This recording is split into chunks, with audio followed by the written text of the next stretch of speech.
have a look. Ladies and gentlemen, my name is Tokimaru and I'm here to have a look at Polar Star. This is a project by a solo indie developer by the name of Violett with 2 T's, and it is a rock, paper, scissors-like game. Now you may be thinking to yourself, now hang on a minute, rock, paper, scissors? That doesn't sound like a particularly interesting or complex game. Well, that's what I'm here to find out. We're here to find out what makes this worth your money. What makes this more interesting than a game that you can play with your hands and with your friends? Start by jumping into the options menu, shall we? So, first thing you may notice is that there isn't really an options menu. Oops, sorry about that. There is play, there is audio, and that's about it. No other options other than audio. I do think, so the overall presentation of this game, this is a very simplistic art style. I would say I was going to say PS1 because this does involve 3D models, but it's probably a little bit earlier than that. It's very simplistic art style. It's not going to require that much. It doesn't require that powerful a PC to run, obviously. It's going to be very, very easy for anything to run. I do think, even though it doesn't require a very complex and robust options menu, I do think at bare minimum, you should probably have a windowed mode, full screen on or off, maybe some resolution options just for different kinds of PCs, and probably key bindings. So the controls are really simple. It only requires 4 or 5 buttons-ish. It's 3 for the main controls and then, some additional buttons for menu controlling and all that. I do think there should, like any game, really any game, there's no reason not to have controller or key rebinding. And this also does play with a controller. It's not really showing it here, but yeah, there we go. So there are the button prompts. You can play with controller or keyboard, no button rebinding, only uses a couple of buttons, but I do think it's a good accessibility option. Now, the audio sliders, or should I say lack of sliders. So we do have Master Music and SFX. That's really all you need. You don't need that much more than that. However, unfortunately, they're not really sliders per se. So you may notice the only visual indicator of me actually changing the volume is the color of the menu option to tell you which one you're changing. It doesn't do a particularly good job at actually indicating what your volume percentage is at. So if I'm going through this, I'm like, yeah, I probably wanted to at about here. I'm like, what is this? What percentage on the volume slider is this? It's not that big of an issue because obviously you're just going to set it to what you find is comfortable and then you're going to leave it. It doesn't really matter what it says, but I do think in terms of granularity and visual indicators, I think it would be nice to have like an actual visual slider on the screen so I can just go, let's put it to about 75%. Let's just put it at about 75%. Let's slide that one down to 50 and then we can adjust from there. But other than that, not too bad because we don't need, again, like I said, it's not that complex of a game that it needs a huge options menu, but it would be nice to have a few more features. Now, let's jump into the game. So this is a very, very short game. It's a very short game. I finished it in a little over 1 hour. Now, it has an arcade mode. I won't enter this because it shows you a few options that will spoil mechanics that they introduce periodically throughout the actual main story. It's kind of a story. It has a story. It's not a complex or long story, but it is there. And I think it would be, nice to not spoil the twists that are in it. But there is an endless mode where you can customize what kind of additional gimmicks there are that show up during the game. But other than that, we have the main story. There are 3 days. There are exactly 3 days. And I don't really know if I would count the first day as the most compelling gameplay experience compared to the following days. So it's more of like a tutorial day, and then there are 2 days where you play like a full game. So I'm gonna start at day 1 just to start things off and show you how the game plays. Oh yes, this was always a weird thing about this game that occasionally it'll say you have to hold a button to do something. So on the menu you have to hold space to start. Okay, so this is the game. Like I said, rock, paper, scissors. You have shoot, which, you know, immediately kills your opponent. You have the option to drink, which means you basically do nothing, but if your opponent defends, then they're locked out of shooting. However, if they also drink at the same time, then you're also locked out of shooting. So you want to sort of pick and choose when you do certain things. And obviously, if you defend, well, unfortunately, I'm in a bad position here. Obviously, if you defend, it blocks shooting. Hold up, I'm locked in a stalemate here. So there are the 3 options. Shooting beats drinking, because if they're drinking, then you can just immediately shoot them. Drinking beats blocking, because it sort of wastes their turn and it locks them out of shooting next turn. So it already, it does have a little bit more complexity than rock, paper, scissors, because if you do the right option during the right time, it affects what you can do next turn. And then defending obviously blocks shooting, shooting blocks drinking, drinking blocks defending, etc., etc., etc., etc., in a vicious cycle. And every time you do 2 things, you're locked out of certain options. So it sort of forces you into doing certain things depending on what you're doing. So he just, wait, what did he do? Sorry, I've been talking, so I've been paying attention to the gameplay. I should probably just shoot him, right? Nope. So here's the cool thing about the game. It's really quick to get back into the game. So obviously, if you get shot, you die and you lose. It's really quick to get back into the game where you were, because you just immediately hit reset and you're back. You die, you hit reset, you're back into the game. You die. Can I die? May I? There we go. You reset, you're back into the game. Very quick, very snazzy presentation. It feels really good. I mean, obviously, when you're playing a rock, paper, scissors type game, or a game with considerable amounts of RNG, and it's a small game. It's not like you're on a big ol' roguelite run or anything. You have a game of rock, paper, scissors, and if you lose, you have to restart, and that's it. And the fact that it gets you right back into the feel and mood of the game very quickly makes it feel a lot better. So what were we gonna do? I think I'm gonna defend. Okay, so he defended. We both defended, which means we both only had the option to drink or shoot, which means he's probably either going to drink or shoot. So I have no option but to shoot, because if I drink and he shoots, then I die. If he drinks and I drink, then both of us only have the option to defend. Because remember, if you drink, but the other person isn't defending, then you lose out on your option to shoot. So my only option here is to shoot, and we both die because that was basically our best move for both of us. So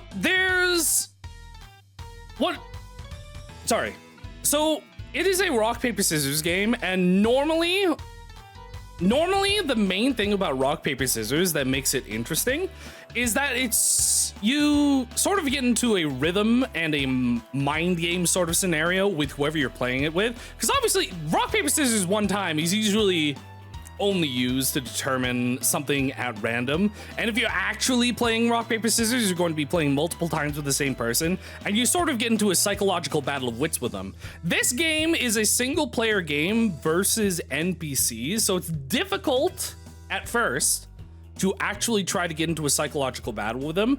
But based on what you are or are not allowed to do, you can sort of predict the most likely thing that they'll do and end up catching them in a loop. So for these first couple of battles, it feels a little bit random, but later on, we do get a few different kinds of cues to determine what moves are more or less likely to happen. And it is still a little bit of random. There is still a little bit of randomness that might turn some people off, but because rounds go by so quickly, even if you die, you just jump right back into the game. It sort of lessens the frustration for you. So I'm just gonna drink here. He's going to defend. He can no longer shoot. He can no longer defend. His only option is to drink, so I can shoot him for free. Here's our third person. I think he's just gonna shoot me. No, he's not. He's going to defend. Let's just shoot him. Okay, this guy's probably gonna shoot me, right? Nope. Fire away. Okay, so those are the first couple of guys. This is basically the tutorial. So when I first booted up the game, in between playing with all those guys, it basically gave me the tutorial on how the game works. But now that I'm replaying the first day, it's not giving me the actual tutorial bits. Now, here's where we start getting interesting. Every once in a while, on each of the days, you'll run into this sort of boss character that has a unique design, play style. And each of them introduces a new gimmick into the game that adds something on top of the rock, paper, scissors element. So he's explaining it here. I'm probably just gonna skip through it. So this card allows you to see what your opponent's going to do. So he's going to shoot me, so I have to defend here. This card allows you to come back to life if you've been shot, so I'm going to use it. And no matter what happens, I'm going to come back to life, so I'll just drink. It's going to shoot me. I'm going to come back to life. This one basically lets you reload your gun. So if you would do something that would lock you out of your gun this turn, you still get your option to use the gun next turn. So for example, if I were to drink while using this card, and he was to also drink, it would normally it would lock me out of my shooting because drink is only good when they're defending. But if I had that card, then it would still allow me to shoot because it basically reloads my gun. And if I shoot here, normally I wouldn't be able to shoot again next turn, but this reloads my gun as well. So if I can shoot here and he comes back to life, then I still get to shoot this turn because I just reloaded my gun. That's basically... That is the base of the game. It's not just the rock, paper, scissors element. It's the rock, paper, scissors element plus the cards. So I'm just gonna quickly get through this. Ooh, rude.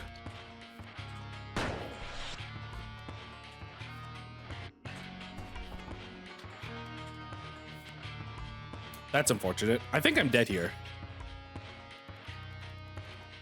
He doesn't know what to do. We'll just fire away. Okay. So that is the basic gameplay of the game. Now, over time, they introduce new and different and more interesting elements to sort of, you know, as he says, shake things up. And it makes it really fun to play because even though obviously rock paper scissors is very simple, and especially versus computer, where it's difficult for you to actually predict what they're going to do. You saw sometimes there, I couldn't exactly guess what they were going to do correctly and sort of wasted some of my moves. It does add some interesting elements that keeps you wanting to go through the game and see what they come up with. I'm just going to skip over this text. There is a little bit of story in this game. Oh yeah, since I already beat the game, it just kicks me out to the menu after I finish the first day. But there is a little bit of story to this game. But because the game is very short and the presentation is very simplistic, it's, you know, it's not a particularly complex story, but it's a fun framing device for a very short and simple, sweet game. Now, one of my favorite parts of this game is the overall presentation and vibe. I think they absolutely nailed it with the visuals, and I was surprised to find out every song in this game is an absolute banger. I think they really, really nailed the music. Every day has a different musical theme, and the Endless Arcade mode has its own musical theme. Each boss has their own unique theme. Some of them are really, really good. Now, I'm gonna give you an opportunity to listen to the soundtrack for this for a second. And then if I get to the boss, then I can just let you listen to the music. I'm probably not going to show you the actual gameplay of the boss if I can help it, just so I don't spoil it, because I think it's a fun surprise. But I want to get you to listen to this while I play the game in the background.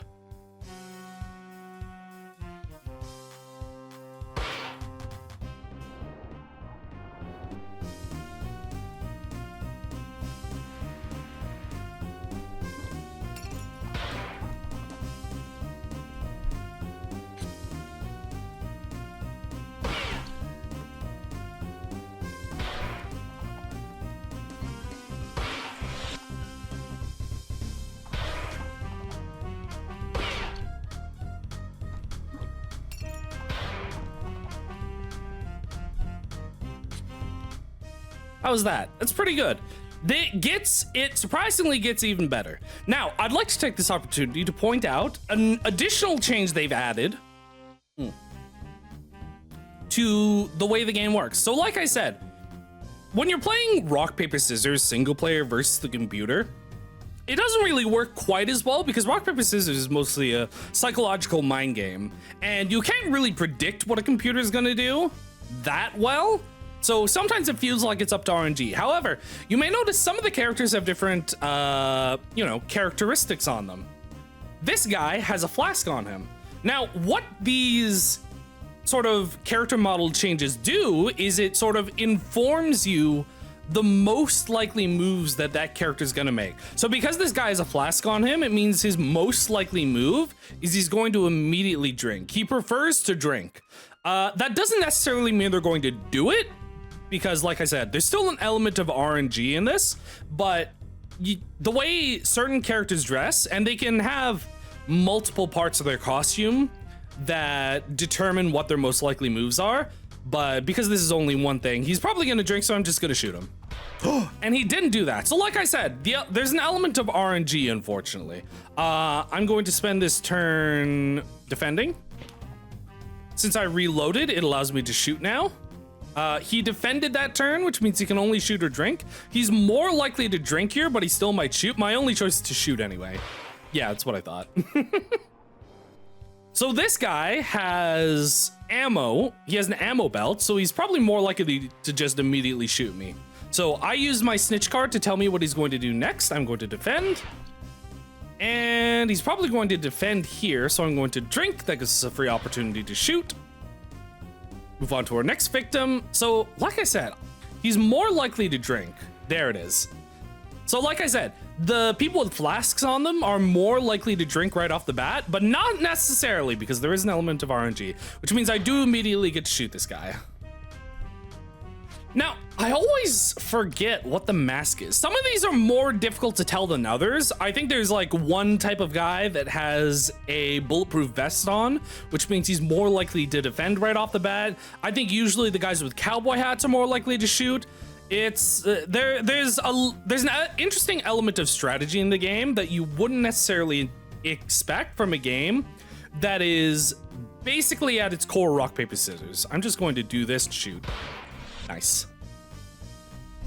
We gotta shoot this guy. Actually, I'm gonna reload, because if he actually defends, then I get another opportunity to shoot. Like I said. So this guy's probably gonna shoot right off the bat. He might not necessarily, but I'm gonna make sure. So he decided to drink there, so I get to shoot him for free. Now, I'm hoping we get to the boss in a second. Bang. No way! Well, rip.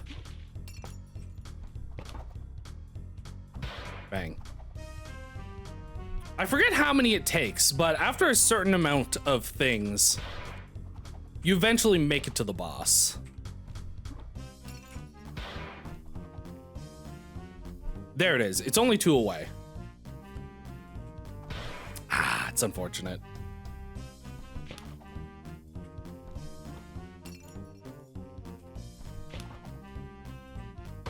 God damn it.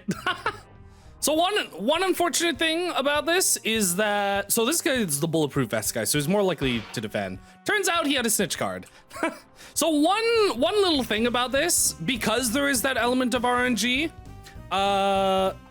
it makes, actually, let me get a win first. So whenever you die in this game, it's unfortunate. Oh my God. Whenever you die in this game, it resets your progress. Each day sort of has like a little progress bar.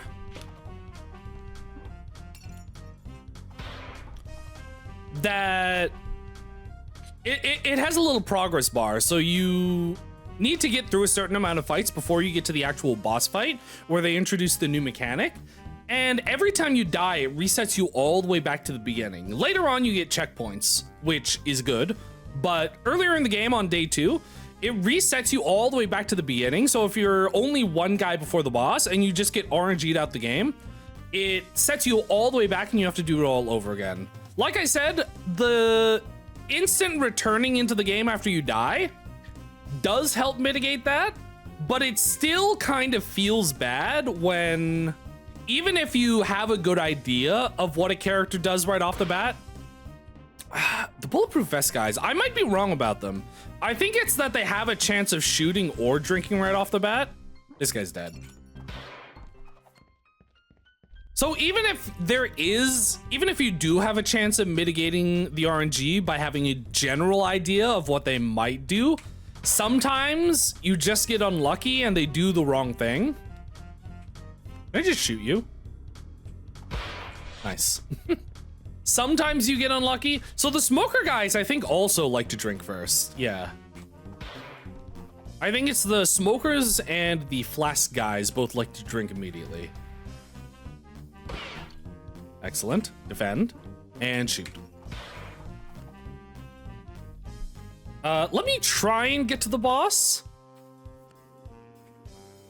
That's what I thought you were going to do. Bang. Ah, God damn it. But this is what I mean. Like, it feels a little bit frustrating when you happen to get RNG'd out of the game and you have to restart from the beginning. That's what I thought. Ah, shoot. Defend. Please die. Nope, that's what I thought. Let me drink and shoot. I want to defend. I always want to defend right off the bat with these guys, but I think it's just drink and then shoot sometimes. It might be that those guys like defending first and then immediately shooting afterward. So he defended, which means he can't defend this turn. Of course. But yeah, I wanna try to get to a boss because the boss music in this game is super, super, super good.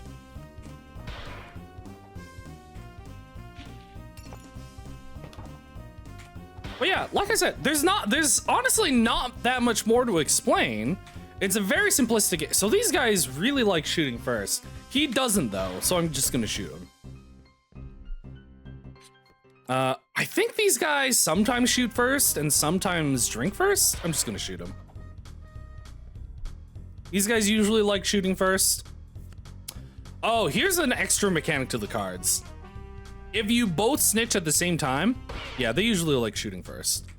If you both snitch at the same time, it cancels each other out. Think we're almost there? What are you going to do? Bang. Excellent.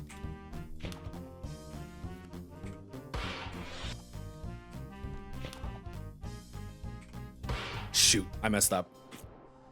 Oh well, but yeah. Like I said, there's not that much to the game. It's very, very short.